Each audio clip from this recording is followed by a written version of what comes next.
Hola, ¿cómo están? Soy su profesor Percy Palma Huerta y el tema de hoy es meiosis y gametogénesis.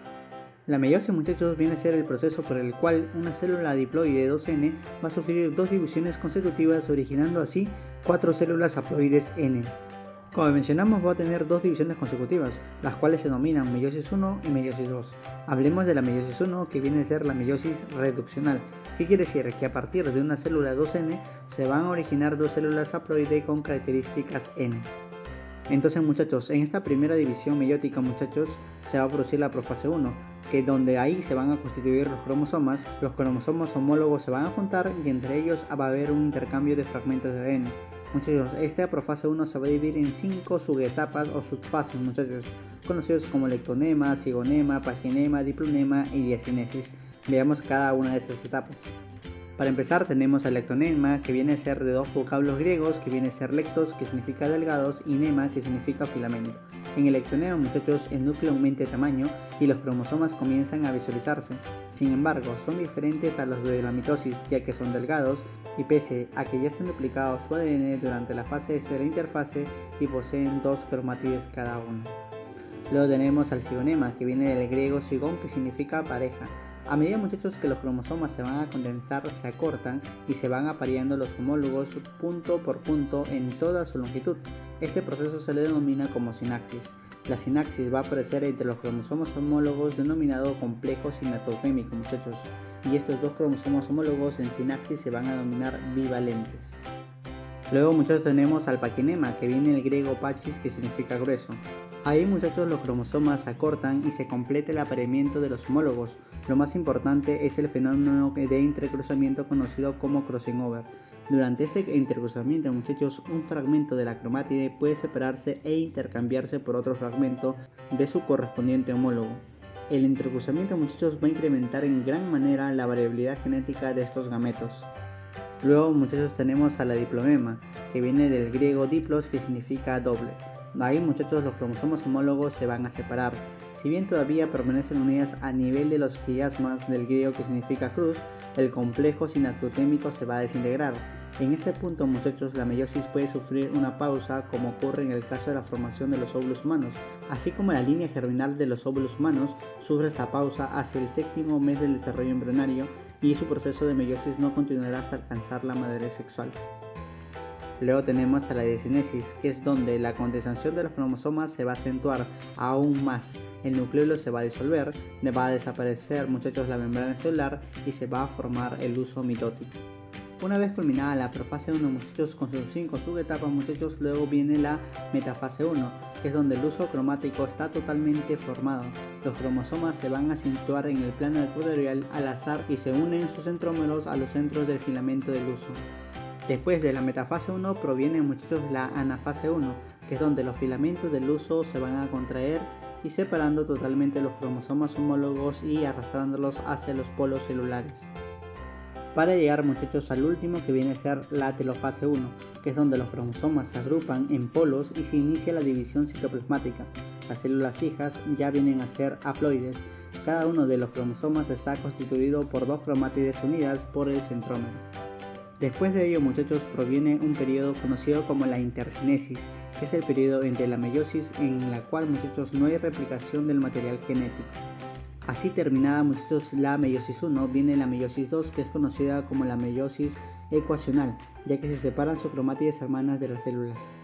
Empezando la meiosis 2, muchachos, proviene la profase 2, que va a desaparecer la envoltura nuclear, iniciándose así la formación del huso.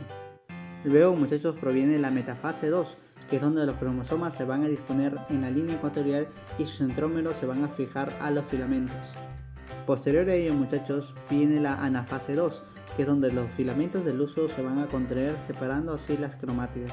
Aparecen así, muchachos, los cromosomas hijos, que son arrastrados hacia cada uno de los polos. Para llegar, muchachos, a la telofase 2, que es donde se agrupan los cromosomas e inician el desempaquetamiento y se va a formar, muchachos, la envoltura nuclear y se va a producir una citocinesis o división del citoplasma. Por último, muchachos, hablemos de un resumen de la meiosis, que viene a ser el proceso mediante el cual se van a obtener células especializadas para intervenir en la reproducción sexual. Muchachos, también además va a reducir a la mitad el número de cromosomas y así, al unirse a las dos células sexuales, vuelve a restablecerse el número cromozoico de la especie.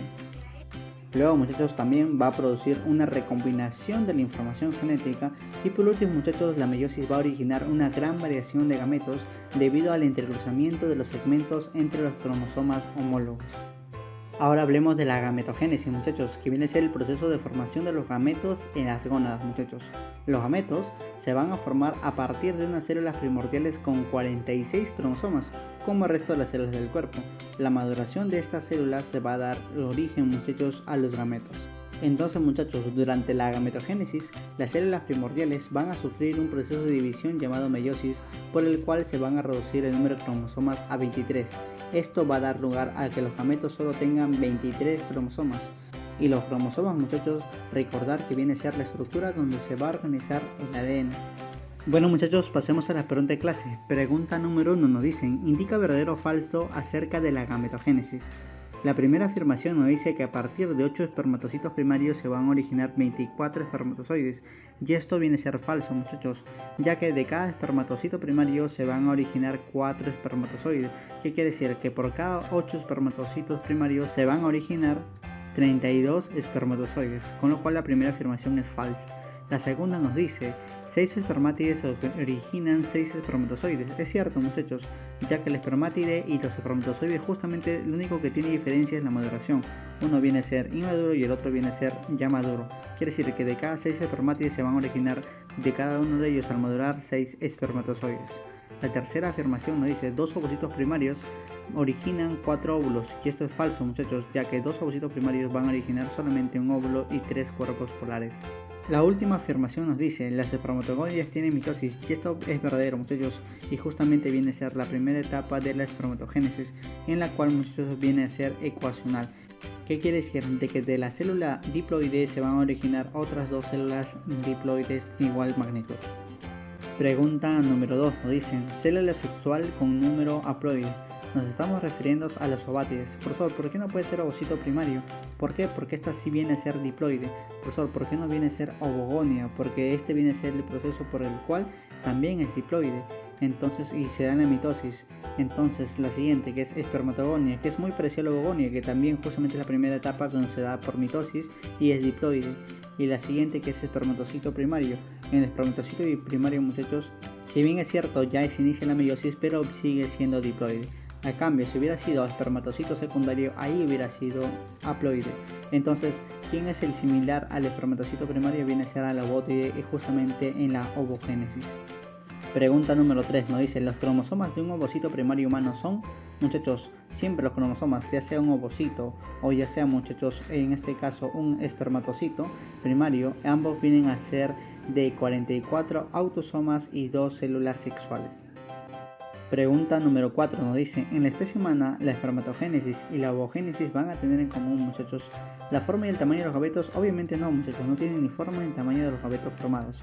El número de gametos resultantes no, muchachos, ya que por cada espermatocito primario se originan 4 espermatozoides, en cambio de por cada ovocito primario se van a originar solamente un óvulo y, muchachos, 3 cuerpos polares, así que no tienen igual el número de gametos resultantes.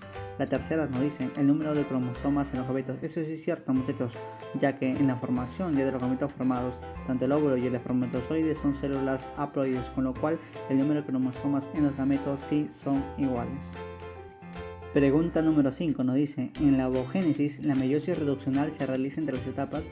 Muchachos, la meiosis reduccional quiere decir que va a disminuir la cantidad de cromosomas y esta se va a realizar a partir del ovocito primario a, muchachos, el ovocito secundario. Si hubieran preguntado, muchachos, por la meiosis ecuacional, vendría a ser del ovocito secundario hasta el ovótide, muchachos. Bueno, muchachos, hemos llegado al término de la clase. No se olviden de presentar sus trabajos y sus tareas.